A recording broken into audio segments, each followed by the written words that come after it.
On to chapters 9 and 10. Chapter 9, Flash. All aboard, one of the rowers called. Jack and Annie hurried down the steep riverbank. They climbed back into the boat. The crew pushed away from the shore, and the boat started back through the icy, churning waters of the Delaware River. Jack was freezing in the sleet and snow, but he didn't worry about that now. He was thinking instead about how they helped George Washington. He was thinking about how they helped keep history on its course. Jack felt great. When they got to the riverbank, Jack and Annie jumped out of the boat. "Thanks," Jack yelled to the rowers. With the wind at their backs, Jack and Annie took off through the blizzard. They ran down the icy bank of the Delaware River. Thunder rumbled in the snowy skies. Lightning zigzagged over the woods. "How will we find our treehouse?" cried Annie. "I don't know," said Jack, "but don't worry, we'll find it." He felt very confident now. After meeting George Washington, after being thanked by George Washington, he and Annie ran through the rain and the snow and the sleet, and they ran along the riverbank until the bright flash of lightning lit up the sky. Then Jack saw it. The treehouse was directly to their left, high in a tall tree covered with snow. "Over there!" he shouted. Jack and Annie ran towards the edge of the woods. In the dark, Jack looked up, searching for the treehouse. Lightning lit up the woods again. Jack saw the rope ladder flapping wildly in the wind. He grabbed it. "Annie," he called. "Here," she said. "Let's go," he said. A lot of snow. I think it's worse when it's storming. They climbed up the swaying ladder and scrambled into the treehouse. They were soaking wet and covered in slush and snow. Annie grabbed the Pennsylvania book. "I wish we could go there," she shouted. The wind blew even harder. The treehouse started to spin. It spun faster and faster. Then everything was still. Absolutely still. Chapter 10. This peaceful place. Gray early light spilled into the treehouse. Birds sounded into the woods. The summer wind felt warm and gentle. Jack and Annie were wearing their nice dry clothes again.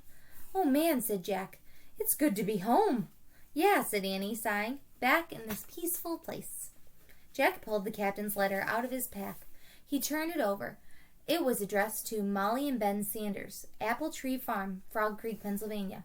"Molly and Ben lived on a farm near these woods over 200 years ago," said Jack.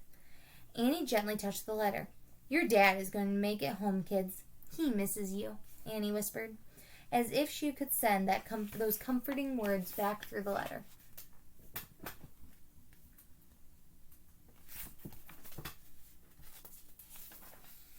Jack carefully placed the special writing from the Revolutionary War next to the writing from the Civil War.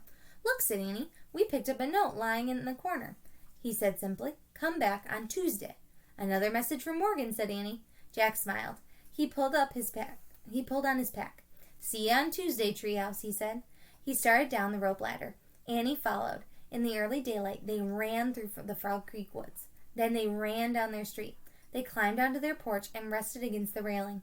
They looked out at the dawn sky. Jack remembered the whoosh of the cold wind of the Delaware. He remembered the hiss of the wet snow and the slosh of the icy waves. He remembered George Washington reading to his men. "The harder the conflict, the more glorious the triumph," Jack whispered. "Those words are true," said Annie. "It was a hard conflict, and I feel kind of glorious right now, don't you?" Jack laughed. "Yeah, definitely," he said. Then he and Annie slipped into their quiet, peaceful house. The end. I like that one. I think it was a lot more, it was a different side of war from the Civil War book, and I think that was really important.